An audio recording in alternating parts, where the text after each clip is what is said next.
MI-17 पर भड़क उठी सेना, रूस पर ही बिठा दी जांच कमीशन। MI-17 क्रैश पर खुलेगा राज, मिल चुका है ब्लैक बॉक्स। अमेरिका ने खोला भारत के लिए अपना खजाना, भारत को दिए $50 करोड़।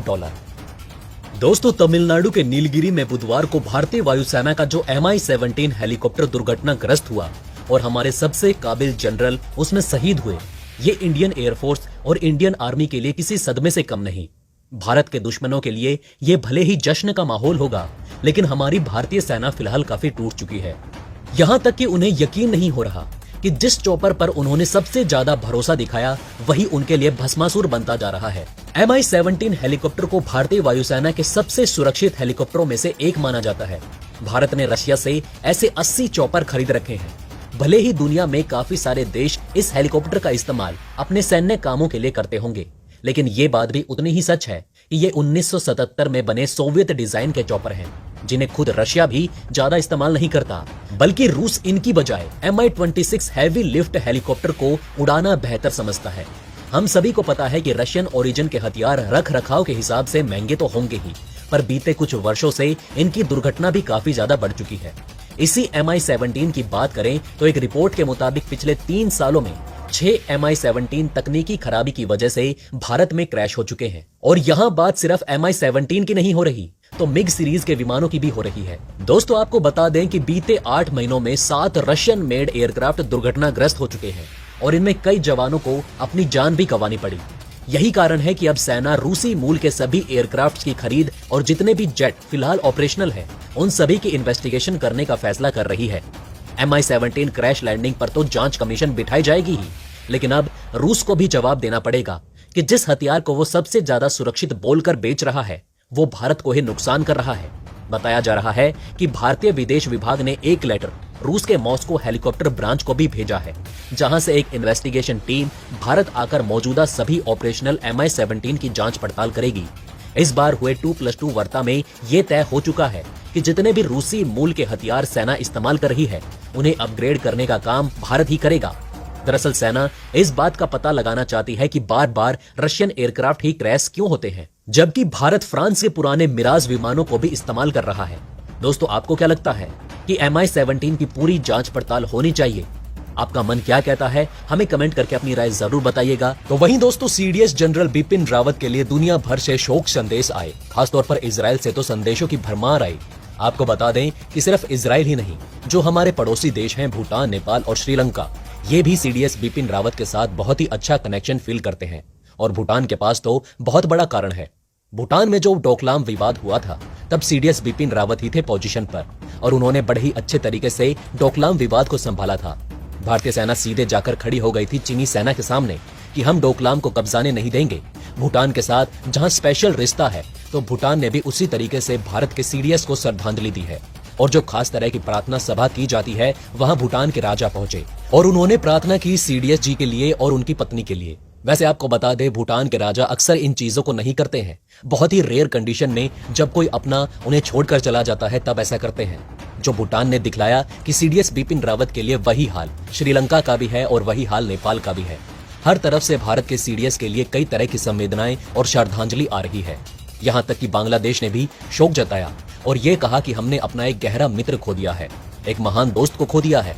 और दोस्तों, इन सब के बीच एक बड़ी खबर निकल कर आ रही है कि जो हेलीकॉप्टर का ब्लैक बॉक्स था, वो भारतीय सेना को मिल चुका है। और अब इस हेलीकॉप्टर के ब्लैक बॉक्स से कॉकपिट के अंदर क्या चल रहा था, उन अंतिम क्षणों में क्या हुआ, उन सारी चीजों की जानकारी मिल जाएगी, असलियत निकलकर सामने आ जाएगी।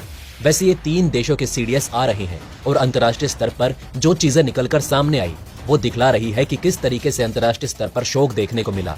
उससे आप समझ सकते हैं कि भारतीय सेना को लेकर अब दुनिया क्या सोचती है और कैसा नजरिया रखती है। अब तक ऐसी किसी भी देश के लिए नहीं हुआ और शायद उतना महत्व उन्हें नहीं दिया जाता जितना महत्व इस वक्त भारत के इस सपूत के लिए दिया जा रहा है। दोस्तों, हमारे क्षेत्रीय सारे देश अपने टॉप के आर्मी ऑफिशियल्स को भेज रहे हैं। तो वहीं दोस्तों, आपको याद होगा आजकल जो विश्व स्तरीय मीटिंग चल रही है, चाहे वो G20 की मीटिंग हो या ग्लासगो की मीटिंग हो, हर जगह PM मोदी का जलवा देखने को मिला और दुनिया ने बहुत ही ज्यादा महत्व दिया और महत्वपूर्ण समझा भारत को। यहाँ तक कि जब ग्लासगो की मीटिंग होस्ट कर रहा था UK, तो उसने भारतीय प्रधानमंत्री के रहने और आने जाने के लिए बिल्कुल अलग व्यवस्था की थी। और यही वजह थी कि तुर्की के अर्दोगान बीच में ही बाइकआउट करके वापस चले आए थे और उन्होंने ये कह दिया था कि आखिर भारत को अलग ट्रीटमेंट क्यों दिया जा रहा है, बाकी देशों को क्यों नहीं। साफ था कि एर्दोगान को ठूस ठूस कर बाकी लोगों के साथ रहना पड़ता था होटल में, और ठूसते हुए ही बस में जाना पड़ता था। यही वजह था कि एर्दोगान वहां से भाग गया।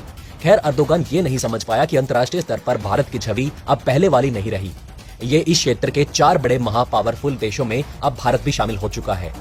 तो वहीं अंतर्राष्ट्रीय स्तर पर भारत की मांग भी भारत को महत्वपूर्ण देशों के रूप में दिखा रही है।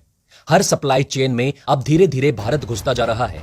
ग्लासगो मीटिंग में भारत ने 2 टूक बात कही थी और पीएम मोदी ने साफ कर दिया था कि हम 2070 तक अपने देश को कार्बन मुक्त देश बना लेंगे।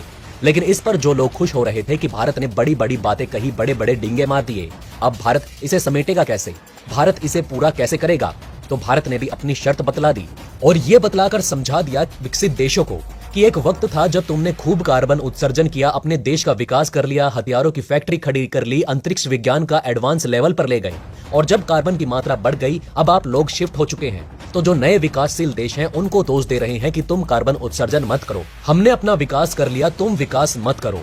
ऐसा तो संभव नहीं है।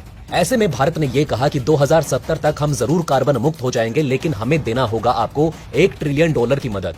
1 ट्रिलियन की मदद के बाद हम इस मुकाम तक पहुंच पाएंगे। और ये देंगे कौन? तो दोस्तों ये देंगे विकसित देश। तभी तो हम अपने उपकरणों को बदलेंगे। हमारे जो ऊर्जा के पारंपरिक स्रोत हैं, अगर हम उनको बदलकर न्यूक्लियर रिएक्टर की तरफ जाते हैं तो उसके लिए खर्च लगेगा। वो पैसा आखिर देगा कौन? तो आपको बता दें, वैसे तो साफ सूंघ गया उन देशों को, लेकिन अब अमेरिका ने इसकी शुरुआत कर दी है। वैसे ये कहें तो ज्यादा बेहतर होगा कि अमेरिका से पहले जर्मनी ने शुरुआत की थी। जर्मनी ने कई ऐसे प्रोजेक्ट की घोषणा की थी और साथ ही जर्मनी ने 1.2 बिलियन यूरो की मदद की घोषणा भी कर दी। अब इसमें आगे बढ़कर आया अमेरिका और अमेरिका ने $50 करोड़ मुहैया कराए। वैसे आपको बता दें, अमेरिकी अंतर्राष्ट्रीय विकास वित्तीय कॉर्पोरेशन यानी कि DFC ने भारत के सोलर एनर्जी के लिए सबसे बड़ी सूर्य कंपनी को $50 करोड़ का ऋण दिया है, लेकिन यह ऋण बेहद कम ब्याज दर पर है। और दोस्तों ये कंपनी तमिलनाडु में काम करेगी। अमेरिका ने कंपनी को ये कहा कि भारत के साथ रिश्तों को अच्छा करना है। अब ये कंपनी भारत में सोलर एनर्जी सेक्टर में बड़ा निर्माण करने के लिए आगे बढ़ेगी और भारत को क्षेत्र में चीन के साथ मुकाबले में लेकर आएगी। वैसे दोस्तों आप सोचेंगे कि अचानक अमेरिका इतना दयावान कैसे हो गया, तो आपको बता दें अमेरिका दयावान नहीं हुआ, बल्कि अमेरिका को चीन के खिलाफ एक मदद की जरूरत है और वो मदद भारत ही कर सकता है। इसलिए अमेरिका अपने खजाने को भारत के लिए खोल रहा है। हालांकि दोस्तों इस पर आपका क्या कहना है हमें कमेंट करके जरूर बताइएगा। तो जाने से पहले दोस्तों इस वीडियो को लाइक और शेयर जरूर करें और चैनल को सब्सक्राइब करना ना भूलें। जय हिंद, जय भारत।